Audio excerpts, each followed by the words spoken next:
9, 8, 7, 6, 5, 4, 3, 2, 1.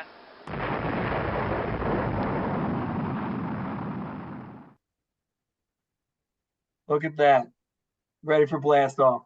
Thanks, Alex, for that little video to get us started. Welcome, everyone. For those who don't know me, my name is Pete Mancuso. I'm president of the UB Rugby Alumni Association. Welcome to our mainly students, but I think we have some alumni. I see Winston over there. Hey, Winston. I don't know if we have anyone else, but we appreciate everybody attending. Welcome to our second iteration of our distinguished UB Rugby Alumni Speaker Series. For anyone who was with us in the spring, who got to see Bob Swan talk, you know you're in for a treat. We only picked the best and the brightest, and we have many to choose from 50 years of UB Rugby. Tonight, you're in for a treat. We have Jeff Umland, who played in the mid-'80s. We thank Jeff for joining us tonight. We know he's very busy.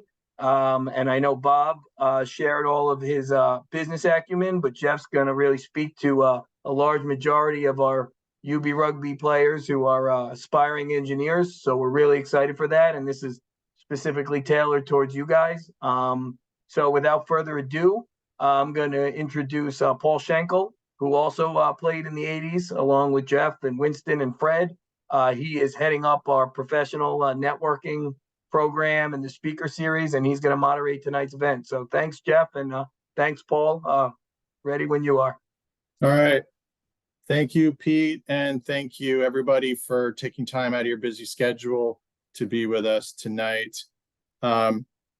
We have the rest of the next 50 minutes or so to have this session with Jeff.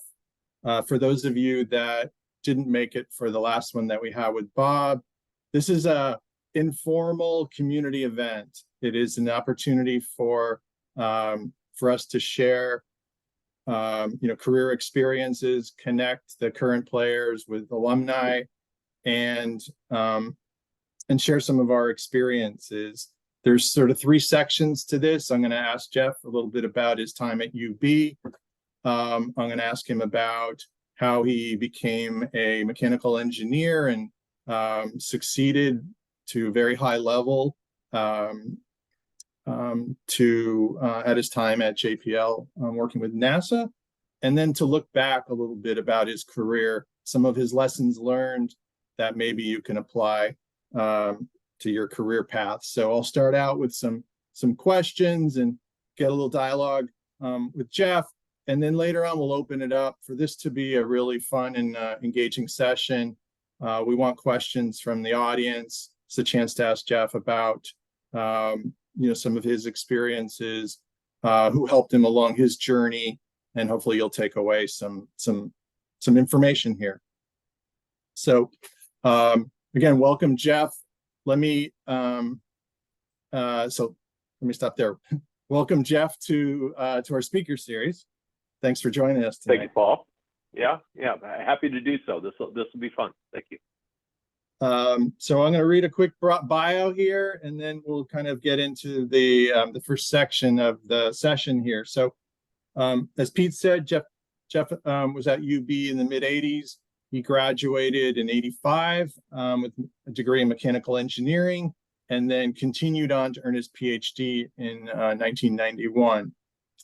Jeff is currently an engineering fellow at the Jet Propulsion Laboratory out in California.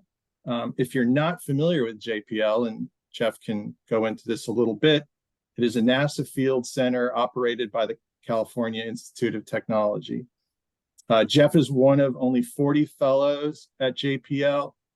He's the recipient of 5 national NASA honor awards, including 2 exceptional service medals, 2 exceptional achievement medals, and exceptional public service medals. So he's all in. He's been doing this for his entire professional career. He is also named as a co-inventor on patents related to the Mars Science Laboratory Sky Crane landing. Now, those of you that heard the Mars rover, that's something Jeff's worked on, and I'm really eager to hear about that. and he's worked on several space missions. So we're really honored to have Jeff here to share his experience tonight. He's been recognized by UB's engineering school, and not only did he play at UB, he continued playing for the Lockport Men's Club, and then continued playing out in California. So one of the things we heard from Bob Swan was it wasn't just a rugby career that ended in Buffalo. It actually continued, beyond that. So, so thanks for bearing with me for that long intro. But I think Jeff has really had an exceptional journey here. So let me just start out with the UB days. And Jeff, how did you're a Buffalo guy, so tell us about how you decided to attend UB, and how did you decide to go into engineering? Yeah, sure. Thank you, Paul. Oh gosh, when I started, I was graduating from high school. I went to Sweet Home High School, which is like quite literally next door to the Amherst campus. I, played lacrosse over there, and so I just got very familiar with the area. And it came time to start looking for schools, and my dad and actually my grandfather both went to the University of Buffalo. And I looked around a little bit, but I kind of was already sort of settled on going to Buffalo. It made sense for me, frankly, and it was very comfortable. I kind of knew the area. I was very comfortable. Frankly, I lived at home, so it actually saved a lot of money. I mean, you guys would be staggered how little I spent on tuition and my college education. It's probably the greatest investment I ever in look back over my career now. So it's just been remarkable, and in terms of the selection of the school, it worked out great for me, and I'm incredibly pleased by that. And how going into engineering? Yeah, how'd you particularly mechanical? How did you make that decision? So I, going through high school, I was definitely interested in what we would call STEM sort of stuff, science and mathematics. I was always very strong in that area. I was incredibly poor in English and some of those kind of subjects. And then what they probably don't have now is I actually very much enjoyed what was called industrial arts or shop classes back there. I enjoyed metalworking and an electrical shop, and even auto mechanics and all that kind of stuff. So it seemed very natural to me to look for a field that was kind of hands-on, hardware related, but also actually dealt with physics and mathematics and that sort of stuff. And then frankly, I struggled for a little bit of what form of engineering I wanted to go into. But as I got into UB, and you're kind of progressing along in your freshman year, I started thinking mechanical made a lot of sense for me, just in terms of my interest. I liked working on cars back then, and kind of tinkering in the garage or the shop, if you will. And it just really worked for me. And I was also just much more interested in what it would now be considered the mechanical engineering topics. So it just worked. And this is one of my favorite questions. How did you end up playing rugby? Because most of us did not play in high school. So I'm just curious, how did you end up doing that? Yeah, so I had a good friend, a mentor when I was young, growing up, that played rugby. He went to a boarding school over in Canada, so I was somewhat familiar with the sport. And then I think it was my sophomore year, I was kind of like, I'd gotten through the freshman year, kind of realizing I wanted something more out of my college experience, because I was living at home. It was, you don't, if you're living at home, there isn't the dormitory or other group experiences. And I was starting to look around, what can I do? And how can I get involved? Frankly, I saw Jerry Rowan in class. Jerry was in the same mechanical engineering graduating class as I. And I saw, he's wearing a rugby jacket.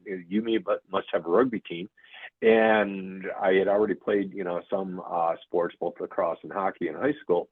And I said, wow, this would be kind of fun. And so then I showed up at a practice at Clark Gym over on the Main Street campus. And the first person I met was Fred. And then I was hooked. I said, he was, in all sincerity, he was super engaging, very welcoming. And I just thought that, the whole thing was going to work for me. And then it did, obviously, I very much enjoyed it. What do you, looking back on your UB days, rugby, academics, college, what sticks with you? Well, gosh, actually, what sticks with me a lot is my rugby experience, and having that group of guys with a common goal. I mean, we like playing rugby, we like succeeding on the pitch. We enjoyed hanging out with each other, be it at away games or just at different parties and what have you. And there was a real camaraderie, and so that has stayed with me for a very long time, to the point where I took that with me when later on, as I moved on from college, and I still was looking for those kind of group activities, both athletic as well as then just kind of that social activity with some of the club teams that I played with. I just very much enjoyed that camaraderie. From a school perspective, I enjoyed the academics of engineering. I enjoyed, this will get a little more technical, I enjoyed the math. I enjoyed the learning about physics and just learning about all of that stuff. And kind of then wondering, how do I apply that through the rest of my career? Yeah. As a Buffalo local, you shared some of this with me. What are your go-tos when you come back home, or what do you miss? My wife hates this. My wife hates it when we go back to Buffalo, because I have a checklist of about a half a dozen places that I want to eat. Some of them she's okay with, some of them she hates. So it starts with something like Bocce's Pizza, chicken wings, maybe Buffalo Brew Pub, sometimes Anchor Bar, sometimes Elmo's, I think was our Miller Sport. Anderson's roast beef and custard. Old Man Rivers, which is over on the Niagara River, hot dog stand, which is wonderful this time of year. And then at the time, Mighty Taco as well. My wife hates Mighty Taco. She's a Southern California girl. She knows what Mexican is, and she doesn't think Mighty Taco is Mexican. So that is a food best eaten well after midnight. Yeah, and that's what I've tried to told her. She doesn't really believe that, but I still have a fondness for Mighty Taco. Anyways. All right. Well, let's shift gears here. How did you end up in California, after you finished your PhD, and did you go straight to JPL, or was there something in between? Yeah, so and you might envision that I had some master plan to get out here. Well, I didn't. I was in graduate school. I was working on my PhD with a professor who I don't think is there anymore, named Dan Inman, but great guy. And I'm in the lab one day, and he comes into the office and he says, "Hey, Jeff, I'm going out to JPL for a conference, a meeting of some sort. Give me your resume." And I was like, "Sure. I'll give it to you tomorrow because I have to polish it up tonight." And I had to do that. The next thing I know, I get a phone call from some manager, supervisor type at JPL saying, "Hey, we'd like to bring you out for an interview." I go out for an interview roughly early August of 1990. Actually, no, May 25th is when I interviewed in 1990. And then got the offer and started in early October 1990. So I'm coming up on my 33-year anniversary. And it was very much, I thought JPL was cool. I knew it was part of NASA. I knew that even back then, JPL didn't do really the human program. They did more of the robotic spacecraft. So I'm dating myself, but it was the Voyager spacecraft, turned into Galileo and Cassini, and then the Mars stuff, which I've been deeply involved with ever since. So it's just a super cool place to be. So you've been there all this time, pretty much one agency or one organization. Yeah, well, just one organization. That's pretty rare these days. Yeah. Yeah, I know. Yeah, exactly. But I went straight, University of Buffalo through graduate school to starting at JPL, and been here ever since. So what is day in the life? We had a lot of engineering students here from UB. What does day in the life at, JPL look like for an engineer? Well, there are several ways to answer that question. I might be less of an engineer these days and more a little bit management or leadership or chief engineering kind of stuff. So my day, I get here typically around 8 o'clock. I go home 5:36, depending upon what the time what's going on.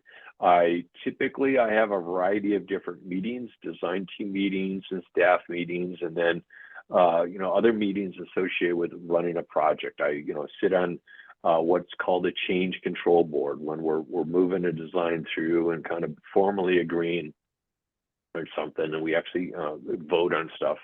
I sit in on risk boards and evaluate those things. Sometimes I sit in on and help lead.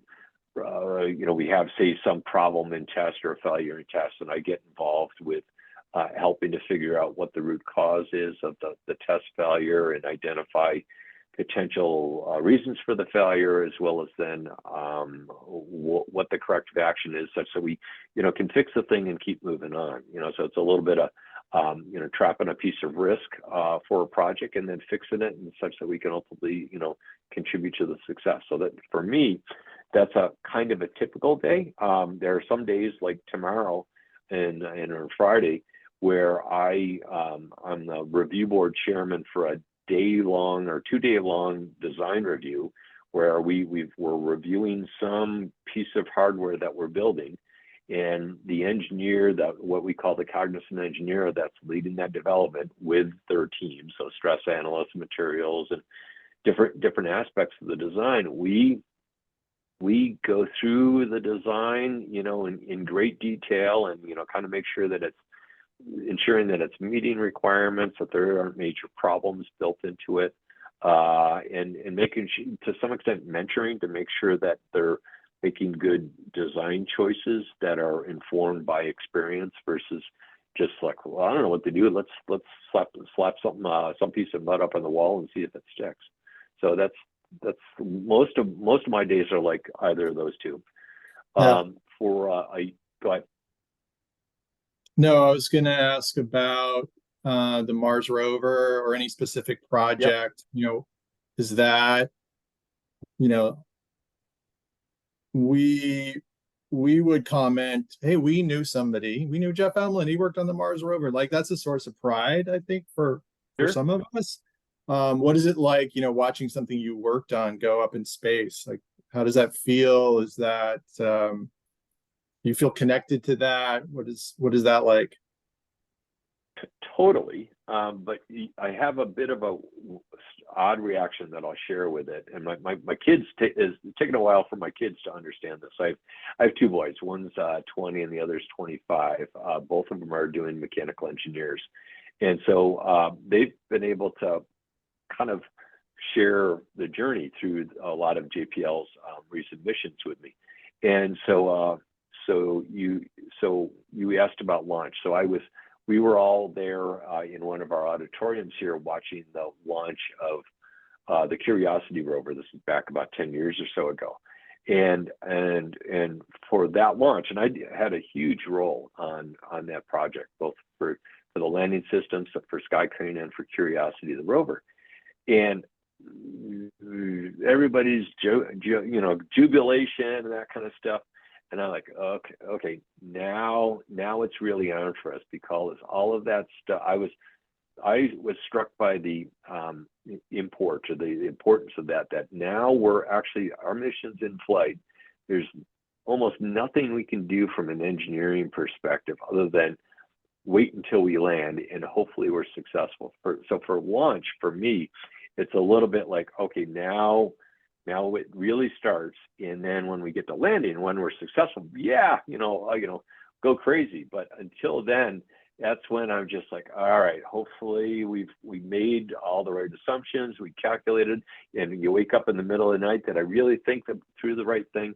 So for launch in that phase of getting to Mars, there's a lot of soul searching. Did we do everything right? But then once we land and it's operating, I was like, yeah, I worked on that. That's really cool. Yeah. Look, see that thing, and then kind of when a little bit later when it starts, some of my hardware starts showing up at the Smithsonian or Disneyland, then I can walk in and point to people, things, and say, I worked on that part right there. So it's pretty cool. Yeah. Which one's better, Disneyland or the Smithsonian? The Smithsonian, just because The right answer. because it's the Smithsonian. Yeah. I'm going to pause here and open it up. So UB community, engineers, former players, teammates of Jeff, weigh in here. Do you have any questions about, you want to ask Jeff or about working at JPL? Or fire away. We got some hands raised. All right, go ahead. Hi, my name is John Leone. I'm a current player for UB Rugby, and I'm also a civil engineering major here at UB. Nice. And my question I have for you is, I'm going into my junior year. I'm currently in a lot of classes that pertain more to civil engineering, not just all the math and all the science that you get out in the first 2 years. What would you recommend some advice for civil engineering students going into their junior year, really starting to dial in on what they want to focus on as an engineer, as well as just stuff to look out for? Yeah. So I have a multi-part answer for you. So first of all,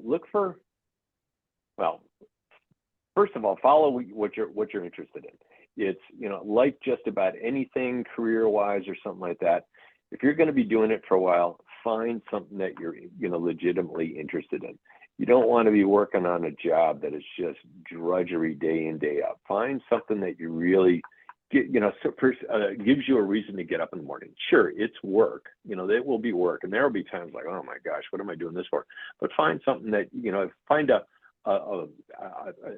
branch of engineering that just kind of really, one way or another, gets you interested in stuff.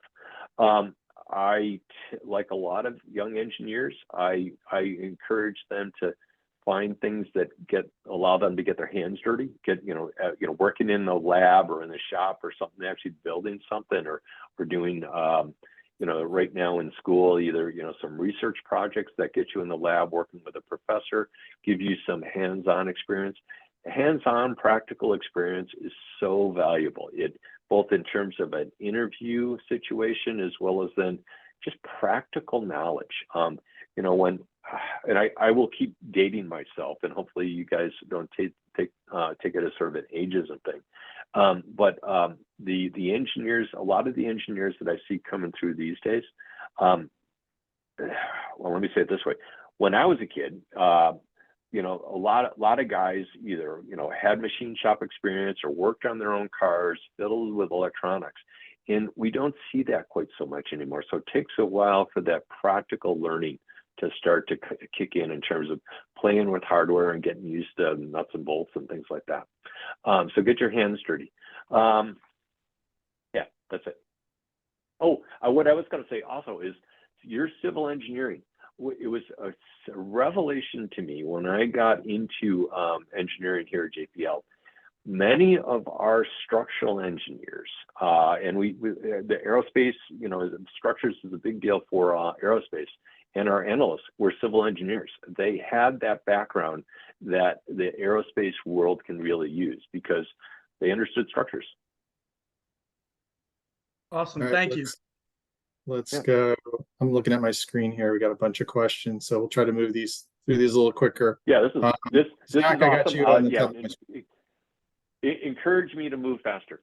All right, Zach, go ahead. Hey, first of all, I want to say thank you very much for coming on and speaking. Very valuable. Everything you're saying, I'm really appreciate it. Just thanks for that. I'm Zach Kirsch, currently mechanical engineering.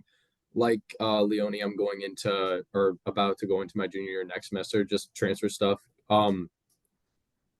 Sorry, can you hear me? I have some issues with my laptop sometimes. Okay, awesome, great. No, you're good. So, you're good. one of my questions is, how many problems do you encounter a day versus how many problems are you able to solve a day? Like if you actually like, how many problems? Yeah, that's my question. That's a tough question to answer. I can get deluged with multiple problems a day, especially when we're in the, hot and heavy, phase of hardware testing. We can have 4, 5, 6, new issues pop up in a given day. And it takes actually a while because it's not like there's simple fixes. Usually our problems and our test failures can be be pretty complicated, and it takes a while to sort through the data. We have to work with a team through a teaming kind of an arrangement, so gosh, if I'm solving one major problem a day, when we're in that phase, I'm doing awesome. It's probably actually much slower than that. On the other hand, I also have people just coming in popping in my door. I try and just keep my door open and be receptive to when people need help. And, that can be 5, 6, maybe even, half a dozen people a day, just coming in, needing some guidance or mentoring and, just even a direction of who to go talk to. And that can happen quite frequently. Okay. By the way, your choice of mechanical engineering is awesome because there's so many different branches in mechanical. You can kind of go just about anywhere. So that's an awesome field for you to get into. So. Well, actually, my dream job would be at JPL. But the follow-up question would be what is that process? And it seems like you just touched on it, where like you have that open door policy. You're constantly just going from place to place, having meetings to try and would that be like basically sum up your process? It's part of it. The other thing that I do, and this is if you follow any of the history of a company called Hewlett Packard, they used to do things like instruments. And they split off. I think they were kind of split up a little bit. But one of the management techniques that Hewlett Packard ran, and I forget which one of them, is managed by moving around. Managed by walking around. And this goes for anything. It's a skill that you're going to have to learn as an engineer, as a leader.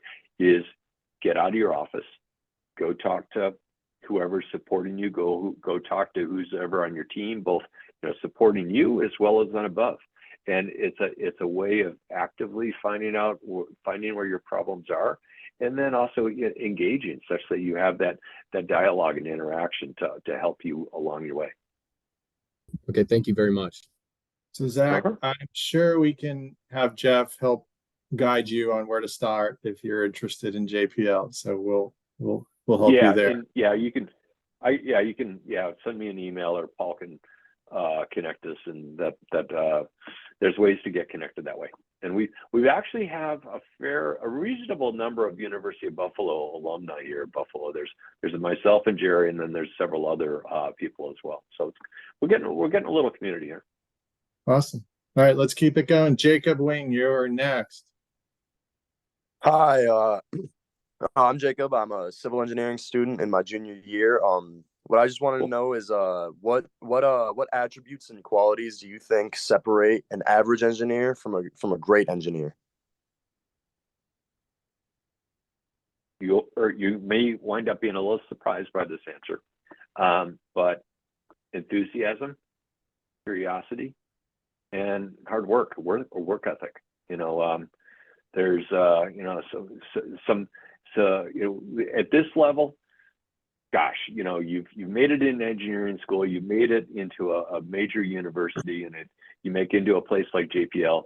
You've met the basics. You're smart. You have a good degree. You know how to get through homework. But then it's that extra set of perhaps intangibles, the enthusiasm of diving into some of these problems, the curiosity to start what's going on here? What's the physics that would help me to, that I can apply to this design such that it's designed versus just kind of winging it?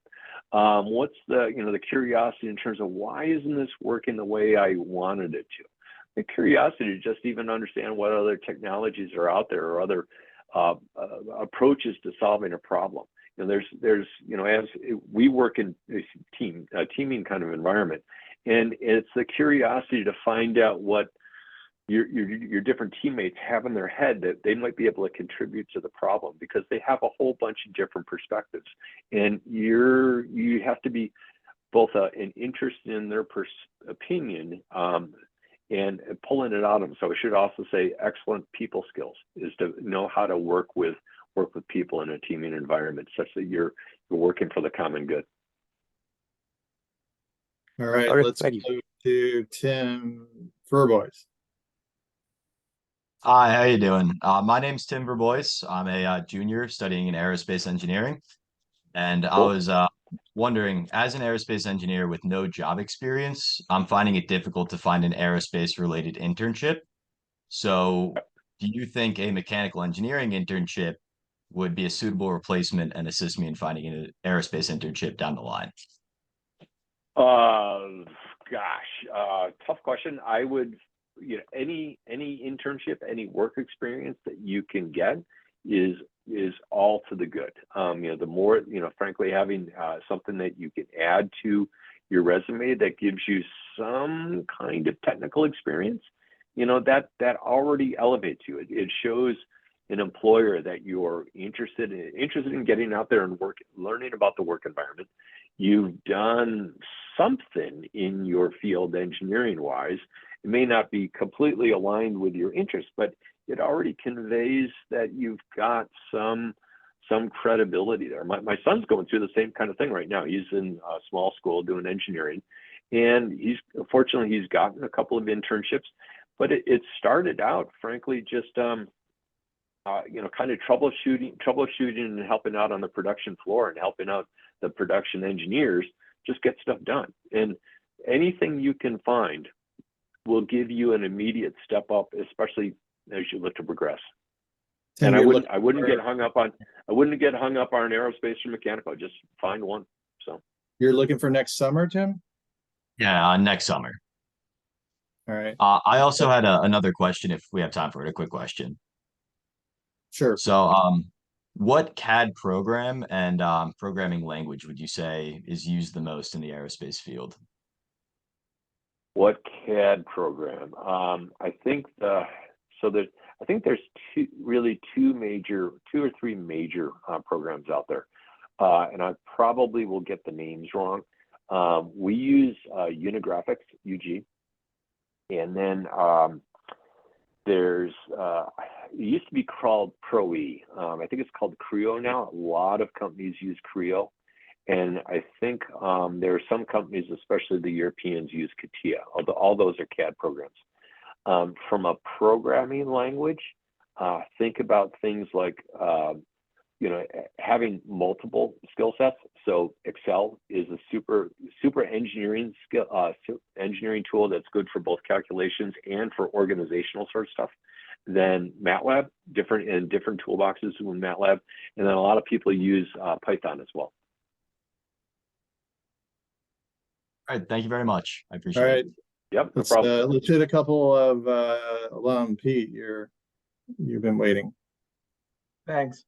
Jeff, what, if anything, do you think you took from rugby and were able to, apply that to your career, whether it was directly engineering or management or leadership? Like, how, if any way, did rugby, prepare you for that? Or what did you draw from what similarities? I always preach to the guys that, this is for life. So I'm sure you have something to add to that in your professional career and success. Yeah, so thank you, Pete. Probably a couple of things. First of all, as ruggers, on the field, it requires a variety of different athletic skill sets. And there's roles on the rugby field for all, if you will, body types.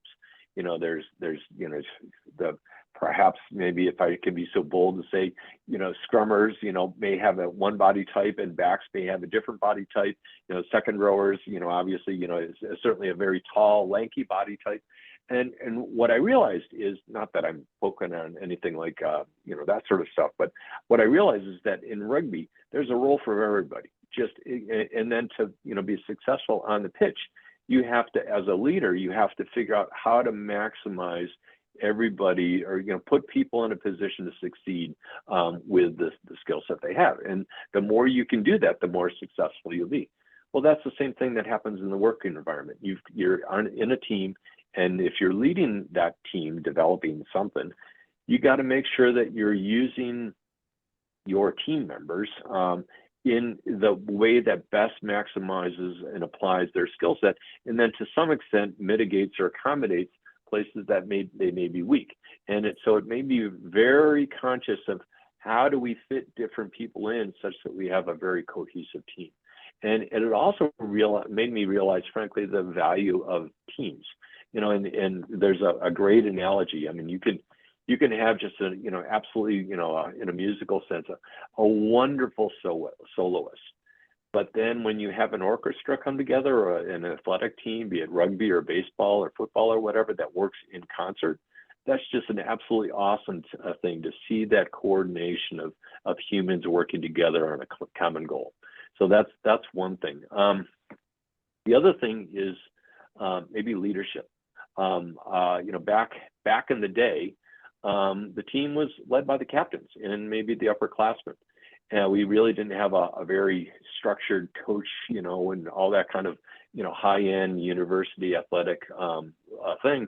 So the burden of leading the team was on the captains, the team officers, and to some extent the upperclassmen, or the ones that were really skilled. And it forced me to realize that the leadership can come very effectively from within, and especially when that leadership is also based on a sense of commitment and trust as well. Awesome. Let's go to Tim. I won't butcher your last name, but Tim S. All right. Hi, Jeff. Tim Srensis, not an engineering major. I'm a political science major, but I know you'd mentioned that you'd worked for JPL for 33 years. What are some of the advantages for working at the same company for 33 years, a very long time, and what are some of the disadvantages, if any? Sure. And so, for me, working at one place for a very long period of time. So first of all, you have to realize that our projects run for a long time. I worked on Mars Pathfinder in the 90s for 4-ish years. I just recently worked on the InSight project, which I was on for, I think, around 8 years. I worked on the Curiosity rover for the better part of a decade. So our projects can have a very long lifespan, especially if you kind of work from soup to nuts or from cradle to grave. And so just by the nature of this place, I actually view it as both personally satisfying, as well as then I think from a professional perspective, to see these things through to the end. And so that way you get to actually participate in the success of it, not just in the sausage making. So from that perspective, I actually incredibly enjoy what I do here at JPL. I've been able to work on some just kind of really remarkable projects with incredible number of remarkable people. So those are the advantages. And, frankly, and then I also get to live in Southern California and all of the benefits of that. So, I really have no complaints. I've been incredibly fortunate and frankly, very, very blessed to be here. The disadvantages, I guess, I don't get a variety of working at different places, but I also, frankly, in my role, I travel around the country working with different contractors, different companies, your Lockheed Martins, and I'm drawing a blank, but the different NASA centers. For the most part, my longevity at one place has been a huge plus. I don't really think I've really missed out, by not moving around a little bit.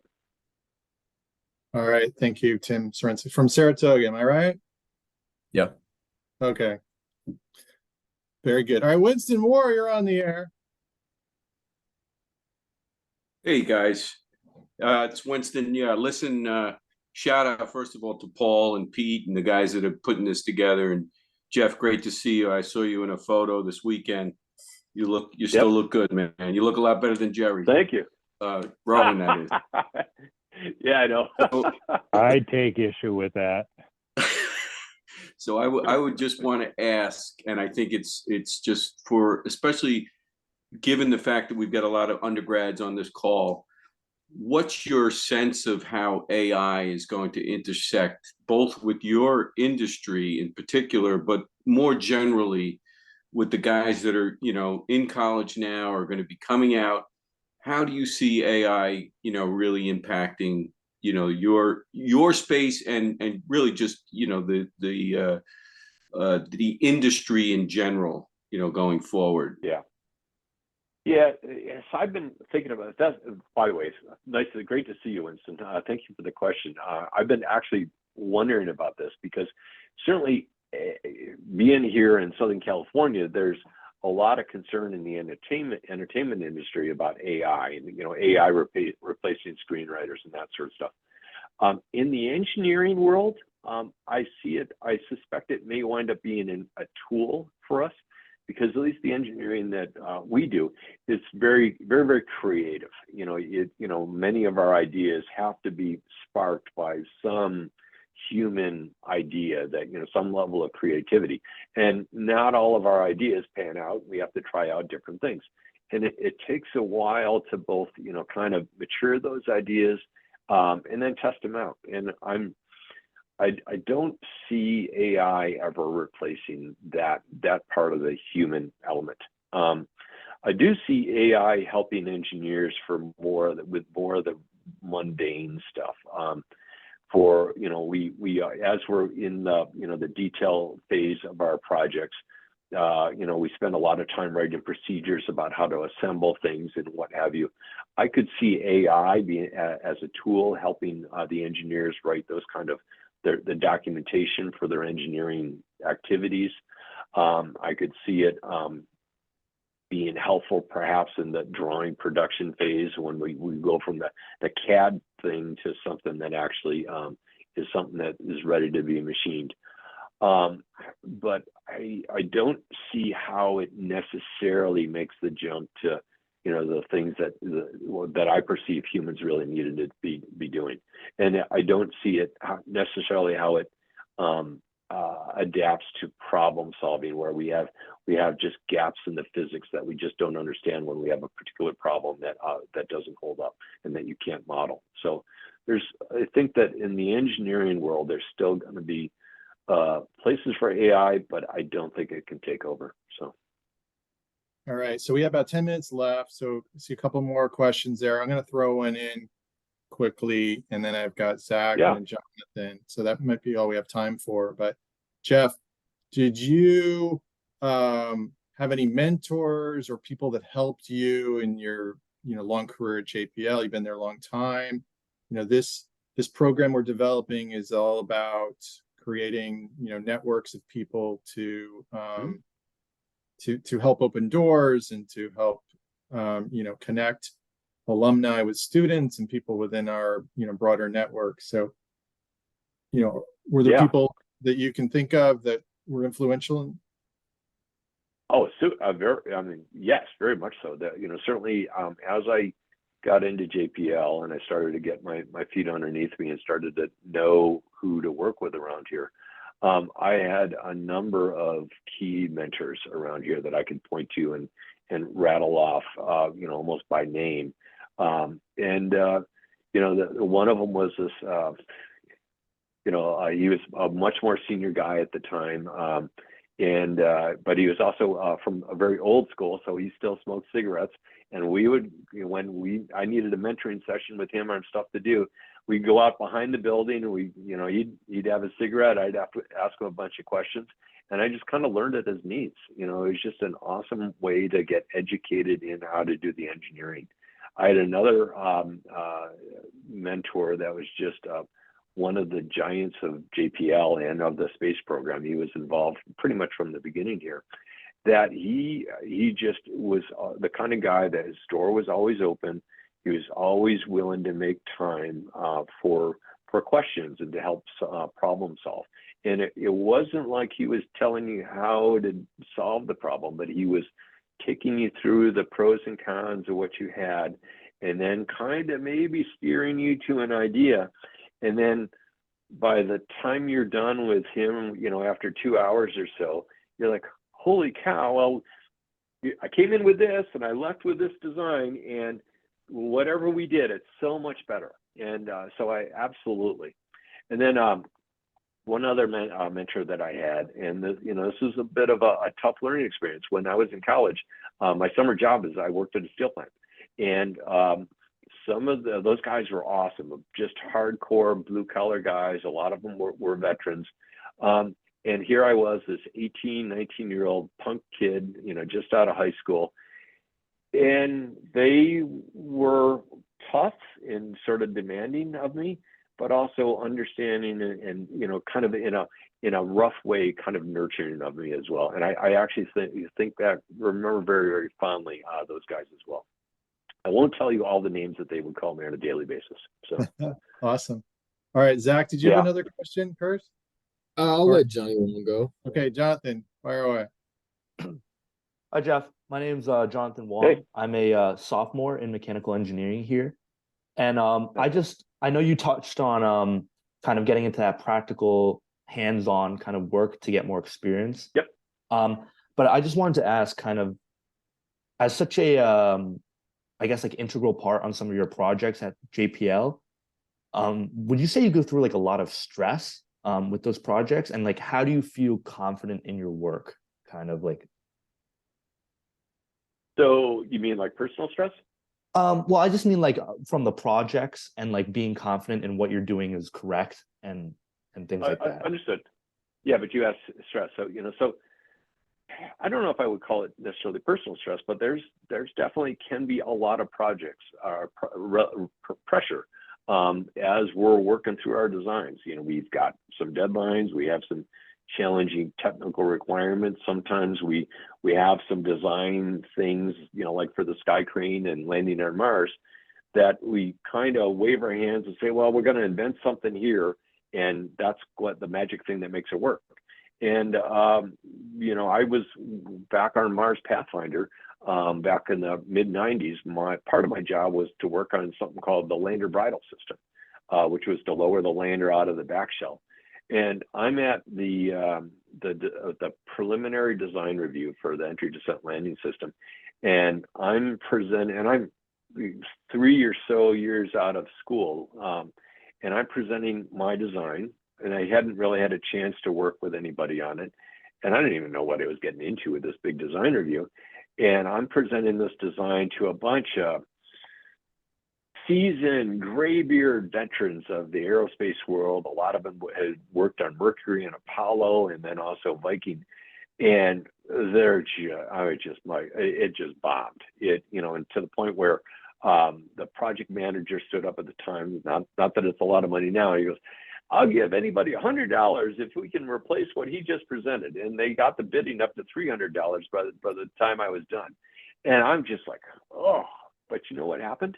I learned from that, and I worked with some of the senior engineers on the project, and we refined the design to work perfectly on Mars Pathfinder, and then actually we've had versions of that on MER and on Curiosity and Perseverance, and so there's definitely can be a lot of pressure depending upon how you internalize it and how your personal life is. There can be a lot of personal stress, but there's also ways to work through it. And frankly, you got to have an attitude of not giving up, but to keep trying and keep, persevering. It's kind of like on the field, so you just can't give up. You just keep, scrumming away, and at some point things will break your way. Thank you. I think that's a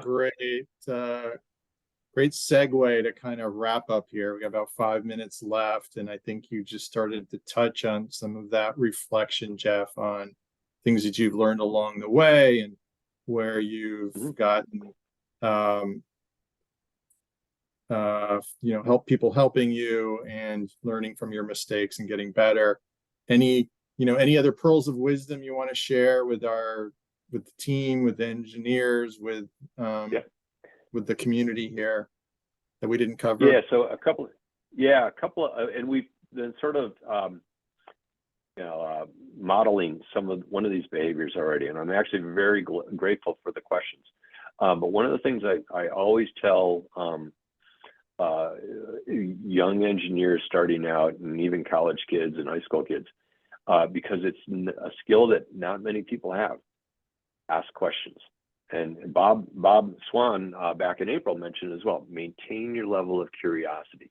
That curiosity that you'll have, and the willingness to ask questions, is so important as you move forward. So I give talks every once in a while, and I'll start off, especially with college and high school kids. Hey, ask me some questions. It will change this from a lecture kind of thing to a conversation, and it just automatically changes the dynamic. And you know what? It's more interesting for me, and it's better for you, because you'll never know where, if you don't ask the question, you never know what you're going to learn. You're never going to know where the conversation will lead, and what other things will get revealed. And so, ask questions. You'll never know where it goes. And then there's some leadership things that it's difficult to learn until you do it. But I'll leave you with this, and you can ponder it and then apply it. I view that there's sort of 4 key principles to leadership: reject passivity, take responsibility, lead courageously, and then expect the greater reward. And again, reject passivity, take responsibility, lead courageously. So make up your mind and set a plan. Doesn't matter anything, but doing anything is better than nothing. And then expect that it's going to pay off. And then don't be afraid of changing and adapting your path as new information materializes. Awesome. Well, I would add to that, don't be afraid to ask for help too. So, that's kind of why we're doing this, is to open up that dialogue. So we're right on time here. So awesome questions. And I love that these are interactive, makes it much more engaging, and I think valuable session. So I want to thank Jeff for his time and for sharing his career journey and rugby experience, and kind of making the connection of those two. So awesome session. And I know you're super busy, Jeff, so we appreciate you taking time and spending that with us. Hopefully we'll see you at a future alumni event in the spring or next year or the following year. So we look forward to seeing you in person sometime soon. For the students, as Pete said, we have this professional networking program that we launched. We're here to help you, so don't be afraid to ask for connections, introductions, contacts to open doors for you. I feel like we're getting some traction, we're getting some results, and this is, I think, been a positive series to do. We'll look to do another one next spring, and we'll identify a speaker from our deep roster of alumni, maybe in a different field. So we've kind of covered technology, we've covered engineering, and we'll kind of pivot over maybe to another space there. So please reach out to myself, Pete, and others if you need help with anything. I also want to thank Fred and Alex for helping to set this up today, putting the communications together, and for manning the Zoom. So that's kind of a wrap from my standpoint. Pete, any final words? Yeah. Wait, Jeff, did you want to say something before I close out? I do. I want to give a shout out to Mike. He got the dress code and had the right jersey on today. That's awesome. Well done. Well, Jeff, that was a great segue to what I was going to say to start my closing. A little bit of history for you young guys. You guys all have heard me talk. I'm all big about how our legacy is all through each other, and we're passing it on to you guys. You see Mike and Jeff, they're wearing, they're not the oldest colors that the team wore, but I'd say they're the first true colors that the team wore. Those are the original maroon and gold jerseys, and you guys have seen the maroon and gold apparel that we sell at our events. So that's that's a tribute back to those original jerseys. I don't know if I ever got a straight answer on where they got those colors from, but those are original game used jerseys from the 80s. So that's a little bit of history for you young guys. So you know, Is Jerry still on the call? Fred had something to do with the color. No, I didn't. That was the Custer Street guys. That was Rowan's house and those guys that picked those out. It was a Michelob commercial in the 80s. There you Yeah, go. that's what I thought. That's only the best. We saw them in a beer commercial and thought they were cool looking. Yeah, there you go. And it lasted for over 20 years. I was telling Jeff before we opened up the whole room, my freshman year in 03, we had a set of those maroon and gold jerseys that we would use for winter sevens. And that was I had no clue where they came from. So it made it all the way to 2003 and 2004. So you guys have quite the legacy. So anyway, we're coming up on an hour. Let's close out. I just want to thank everyone for joining. I want to thank the alumni who joined and any parents who might have joined. I want to specifically thank Tim, team president, Owen, team captain, and Brandon. I'm sorry, Owen is the new coach and an alumni. Brandon, team captain, for getting such a great turnout. I think we had close to 40 people on this call, many of them undergrads. So appreciate you pushing this to the guys. This is ultimately for the undergrads' benefit. Looking forward to seeing all you guys on Parents Homecoming Weekend in a couple weeks. So looking forward to being there and seeing you guys. And let's get a win at Colgate this weekend. All right. Safe travels. And let's come home with a W. All right. So thank you. Good night, guys. Thank you so much.